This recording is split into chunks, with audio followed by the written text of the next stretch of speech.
Tiara.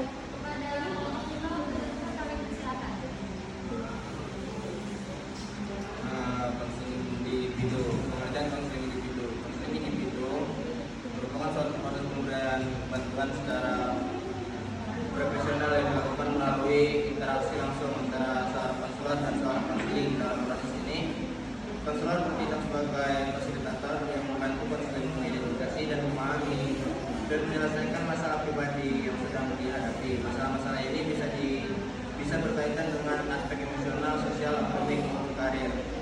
Proses pelaksanaan individu merupakan rangkaian tahapan sistematis yang dilakukan oleh konselor untuk membantu konseling mengatasi permasalahan yang sedang dihadapi. Setiap tahap memiliki tujuan dan pendekatan yang khas, serta saling berkaitan satu sama lain. Proses konseling individu terdiri dari 5 tahap utama, yaitu pembentukan hubungan, identifikasi masalah, diagnostik, intervensi atau penanganan, dan evaluasi serta terminisasi. 5 tahap ini membentuk kerangka kerja yang terstruktur dan membantu konseling mencapai pemahaman diri, penyelesaian masalah serta pengembangan pribadi.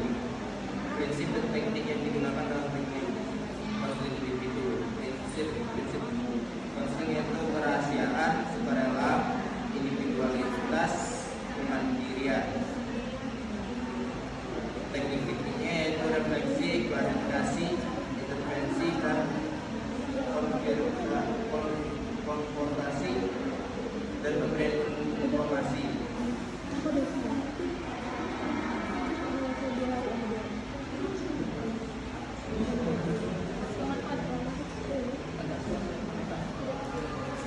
Manfaat dan tantangan dari pelaksanaan konseling individu. Yang pertama, manfaat konseling individu meningkatkan kesejahteraan psikologi individu, penyelesaian konflik internal maupun eksternal, menumbuhkan kesadaran diri dan tanggung jawab, mendorong pertumbuhan dan pengembangan pribadi. Manfaat dan tantangan dari pelaksanaan konseling individu. Yang kedua, tantangan dalam konseling individu. Kesulitan membangun hubungan terapi, hambatan komunikasi antara konselor dan pendidik, konseling yang kurang dibuka atau tidak komunikatif, fakta budaya dan nilai yang berbeda, terbatasnya waktu dan sumber daya konseling. Konseling individu merupakan pendekatan yang esensial dalam layanan pembinaan dan konseling karena memungkinkan terjadinya interaksi langsung dan terus mendalam antara konselor dan konseling. Di proses ini memberikan ruang yang aman dan pribadi bagi konseling untuk mengekspresikan berbagai permasalahan yang bersifat pribadi, sosial, akademik, maupun emosional.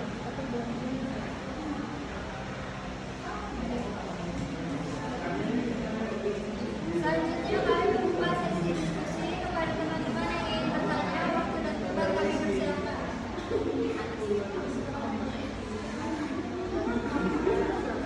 Apa saja prinsip dan teknik yang digunakan dalam konseling individu? Izin menjawab pertanyaan dari Wahyu seperti yang ada di makalah. Prinsip dan teknik yang digunakan dalam konseling individu yaitu ada prinsip kerahasiaan. Prinsip kerahasiaan merupakan fondasi utama dalam hubungan konseling. Informasi pribadi yang disampaikan oleh konseling selama sesi konseling harus dijaga dan tidak boleh dibocorkan pihak lain tanpa seizin konseling. Yang kedua ada sukarela. Konseling individu harus dilakukan atas dasar kesediaan dan kemauan dari diri konseling sendiri, bukan karena paksaan dari pihak lain. Ketika ada individu, setiap konseling adalah pribadi yang unik dengan latar belakang pengalaman kepribadian dan cara pandang yang berbeda. Oleh karena itu, konselor harus memperlakukan setiap konseling secara individual. Yang keempat ada kemandirian. Salah satu tujuan utama dalam konseling individu untuk membantu konseling menjadi pribadi yang mandiri. Dan untuk teknik-teknik dalam konseling, yang pertama itu ada refleksi. Refleksi adalah teknik di mana konselor mengulangi atau menyampaikan kembali isi atau perasaan yang perasaan dari pertanyaan konseling dengan kata-kata sedikit berbeda. Yang kedua ada klarifikasi. ini adalah upaya konselor untuk bisa menjelaskan lebih lanjut maksud dari pertanyaan yang kurang jelas atau ambiguous.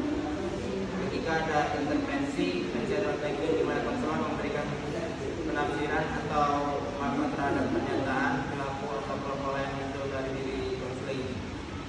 Yang keempat ada konfrontasi. Konfrontasi adalah teknik yang digunakan untuk menunjukkan kepada konseling adanya ketidaksesuaian antara ucapan, tindakan, nilai atau keyakinan yang dimilikinya. Ya. Baik, sekian presentasi yang kami sampaikan. Perwakilan kami mohon maaf. Wassalamualaikum warahmatullahi wabarakatuh. Perkembangan inteligensi. Pengertian kecerdasan. Inteligensi bukanlah suatu yang bersifat kebendaan, melainkan suatu fiksi ilmiah yang mendeskripsikan perilaku individu yang berkaitan dengan kemampuan intelektual.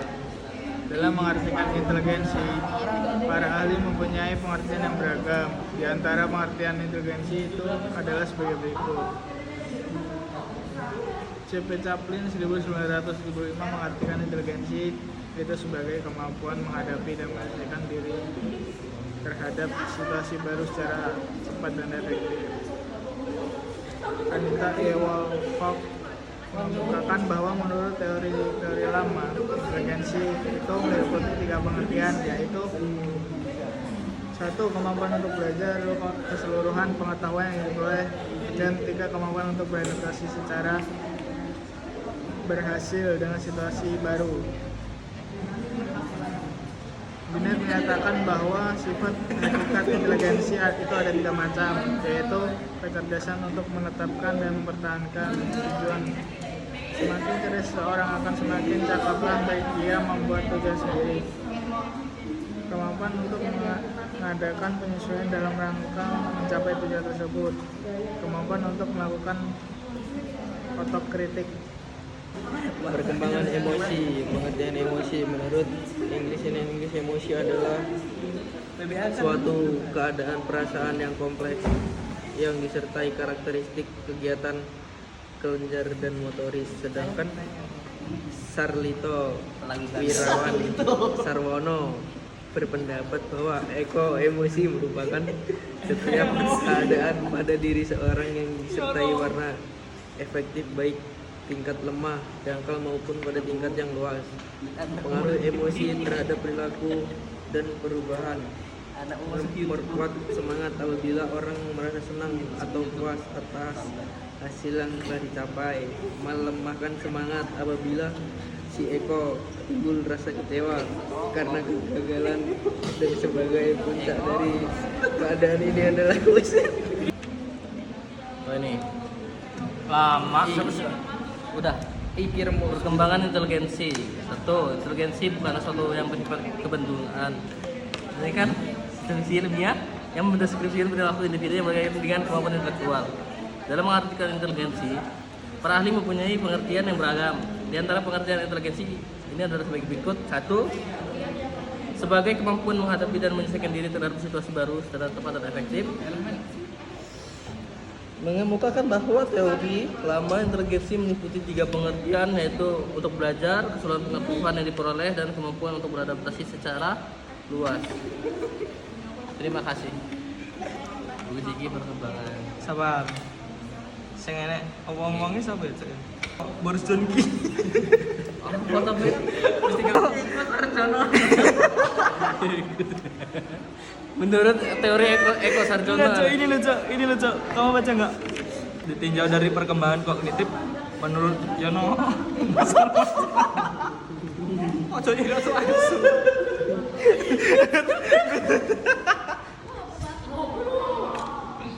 Enggak rampung banget.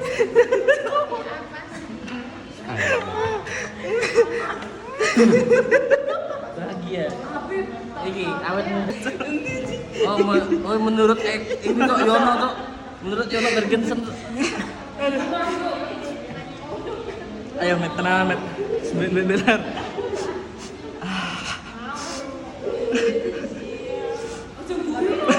Menang, Ler.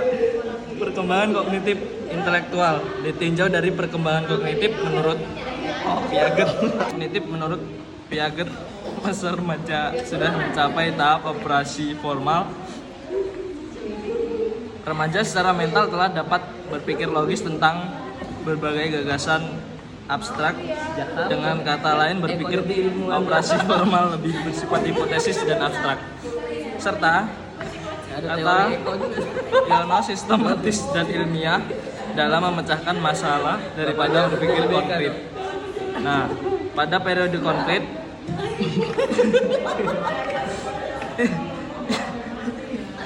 Yono mungkin mengartikan sistem keadilan dikaitkan dengan polisi atau hakim. Sedangkan Yono mungkin mengartikan udah. Sabar ya.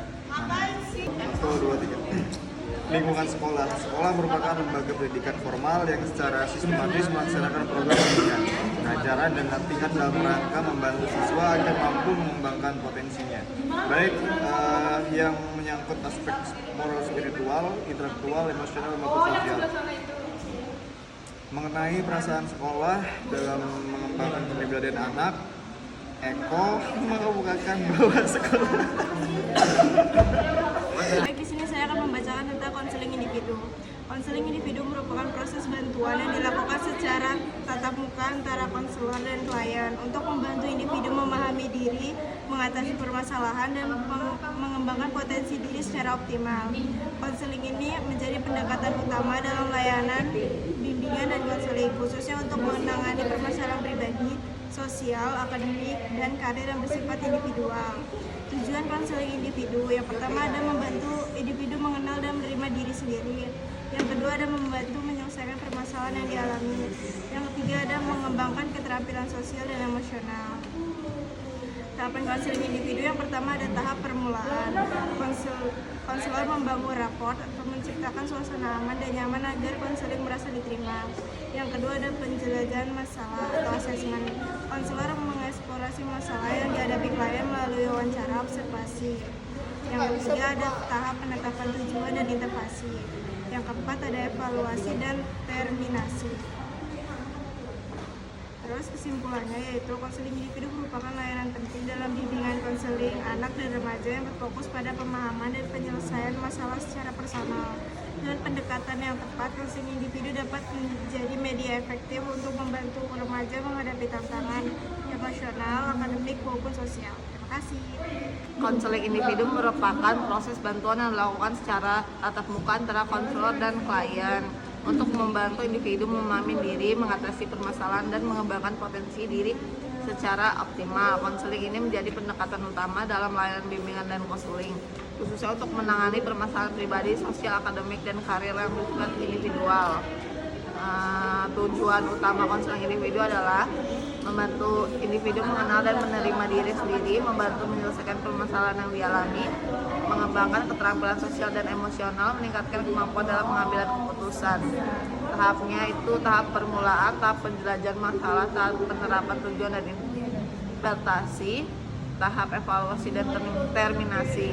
Tekniknya itu ada teknik bermain, konseling naratif, kognitif behavior terapi, role play, relaksasi, dan teknik mindfulness,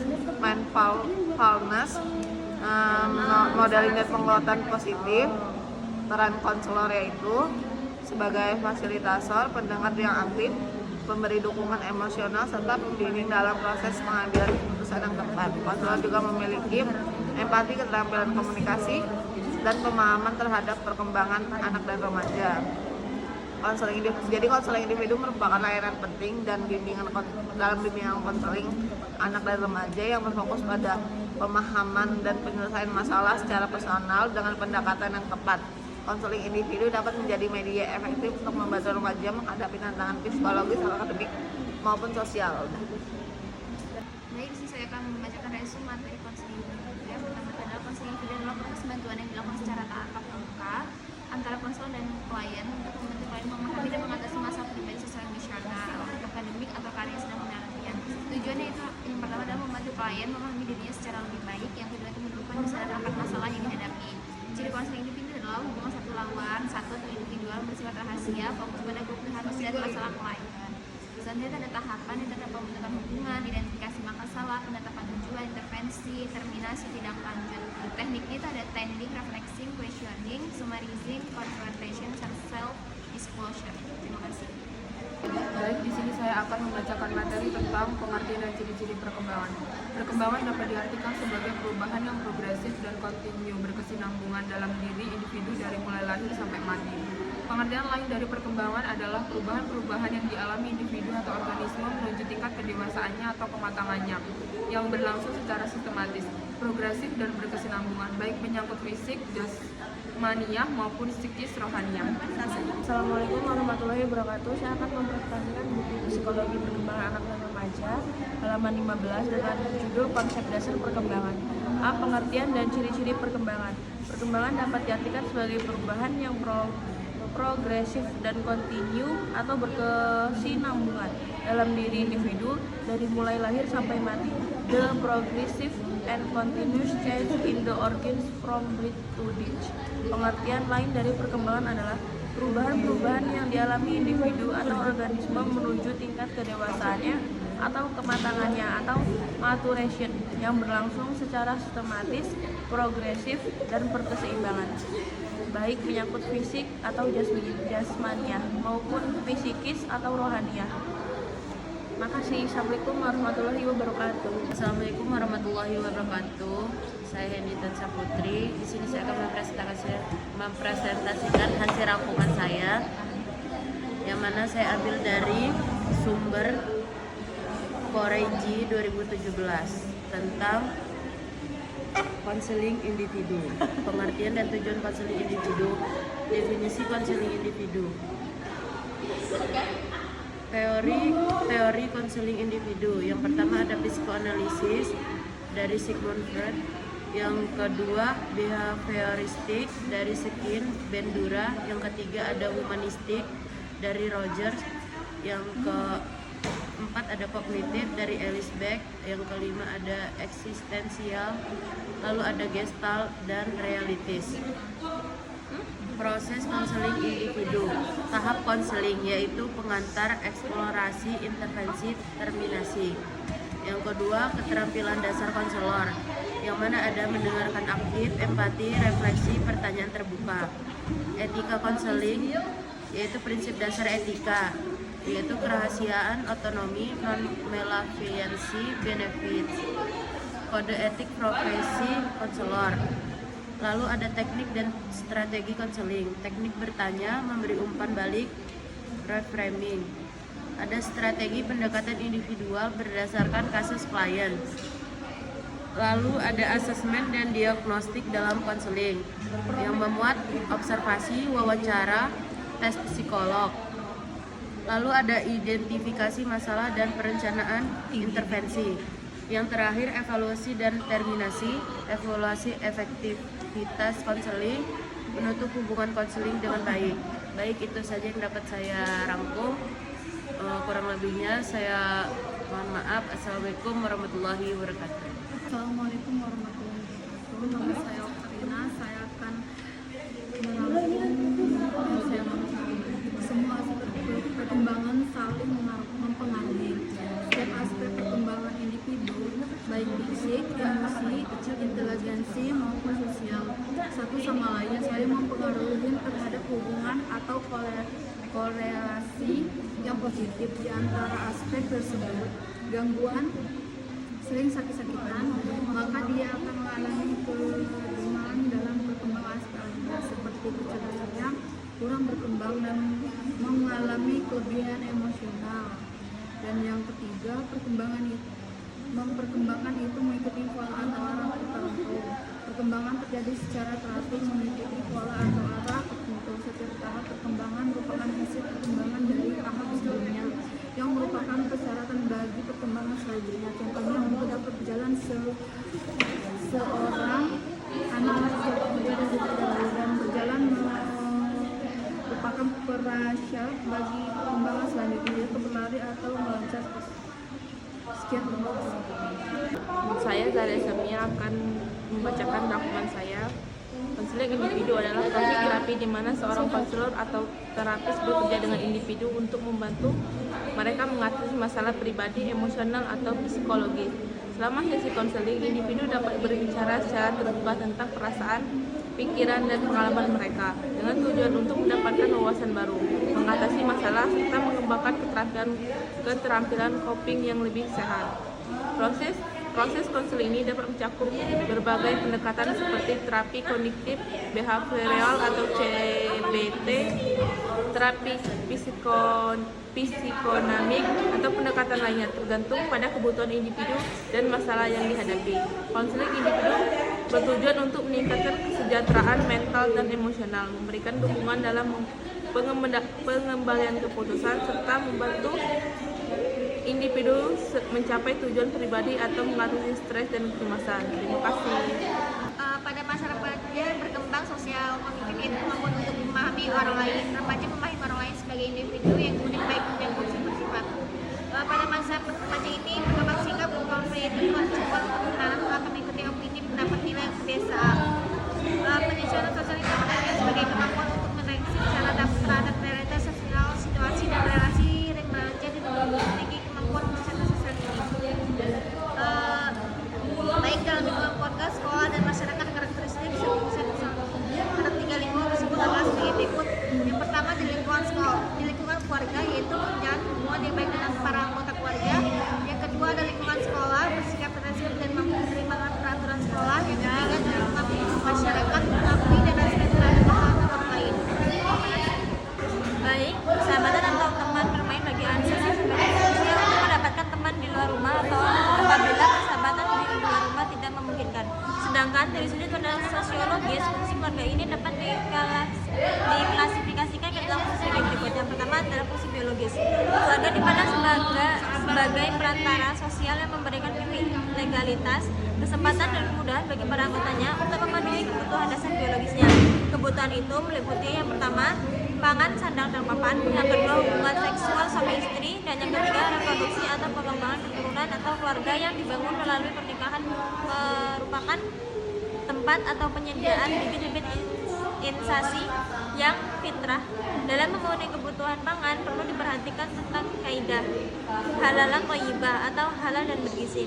Nilai halal sangat diutamakan karena dalam agama dikemukakan bahwa kullu jasadin nabitan yusadaqo min sahabin fan naru auladihi, atau setiap tumbuhan yang haram maka neraka lebih utama dari baginya. Sekian, terima kasih. Berikutnya ada prinsip dan teknik yang digunakan dalam konseling individu. Pertama, prinsip-prinsip konseling individu. Dalam pelaksanaan konseling individu terdapat sejumlah prinsip dasar yang harus dipegang teguh oleh konselor guna menjamin keberhasilan proses konseling serta menjaga etik profesional. Prinsip-prinsip ini membantu menciptakan hubungan yang saling menghargai, terbuka, dan efektif dalam membantu konseling mengatasi permasalahannya. Yang pertama ada kerahasiaan, kemudian ada kesukarelaan, ada individualitas, kemandirian. Kedua, teknik-teknik dalam konseling individu. Yang pertama ada refleksi, kedua ada klarifikasi, yang ketiga ada interpretasi, dan keempat ada konsentrasi. Dan yang terakhir memberi informasi atau giving information. D. Manfaat dan tantangan dari pelaksanaan konseling individu. 1. Manfaat konseling individu. Konseling individu memberikan berbagai manfaat yang signifikan bagi perkembangan dan kesejahteraan psikologi seseorang. Yang B. Meningkatkan kesejahteraan psikologis individu. Salah satu manfaat paling utama dari konseling individu adalah meningkatkan kesejahteraan psikologis. Yang B. Membantu menyelesaikan konflik internal maupun eksternal. Yang C. Menumbuhkan kesadaran diri dan tanggung jawab. Kemudian ada mendorong pertumbuhan dan pengembangan pribadi. Perkenalkan, nama saya Ika Anggreni. Saya akan membacakan buku yang berjudul Psikologi Perkembangan Anak dan Remaja Dr. Haisamsu Yusuf LM, yaitu 1. Fungsi biologis keluarga dipandang sebagai peranata sosial yang diberikan legalitas, kesempatan, dan kemudahan bagi para anggotanya untuk memenuhi kebutuhan dasar biologisnya. Yang kedua, fungsi ekonomis keluarga, dalam hal ini ayah mempunyai kewajiban untuk menafkahi anggota keluarga, istri, dan anak dalam Al-Quran Surat Al-Baqarah ayat 223. Dan yang ketiga, fungsi pendidikan. Keluarga merupakan lingkungan pendidikan pertama dan utama bagi anak. Keluarga berfungsi sebagai transmitter budaya atau mediator sosial budaya bagi anak. Perkenalkan, nama saya Retna Astri Aulia. Di sini saya akan menjelaskan tentang materi yang berjudul konseling individu. Referensi yang saya ambil dari buku Prayitno 2004 yang berjudul Dasar-dasar konseling. Konseling individu adalah suatu proses interaksi antara seorang konselor dengan seorang klien yang dilakukan secara tatap muka untuk membantu klien memahami dan memecahkan masalah pribadi yang dihadapinya. Dalam konseling individu, konselor memberikan dukungan emosional, membantu klien mengenali dirinya, menggali potensi, dan membuat keputusan secara mandiri. Proses ini bersifat rahasia, terbuka, dan berlandaskan pada hubungan saling percaya.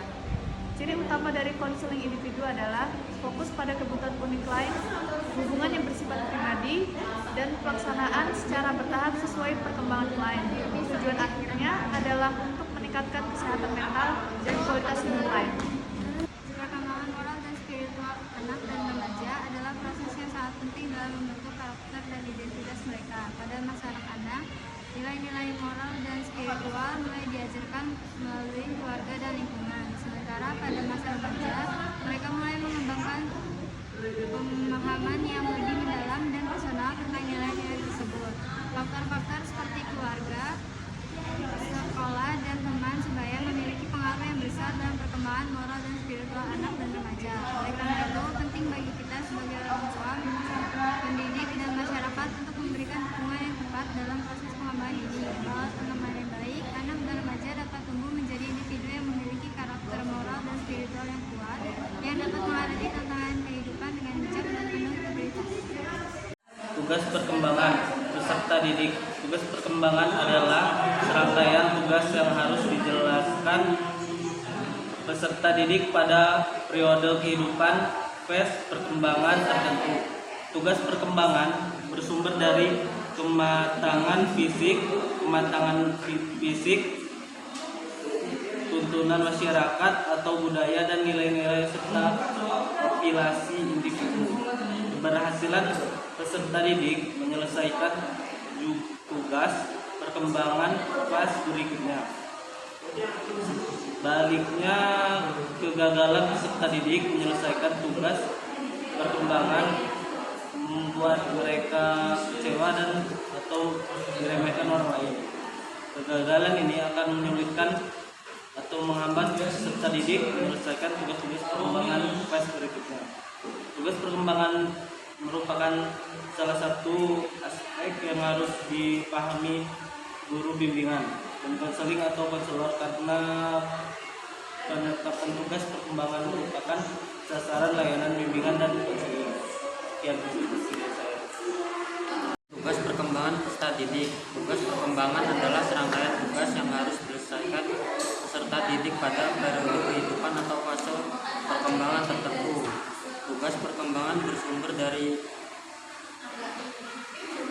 lingkungan fisik, kematangan fisik, tuntunan masyarakat atau budaya, dan nilai-nilai serta apresiasi individu. Keberhasilan peserta didik menyelesaikan tugas perkembangan fase berikutnya.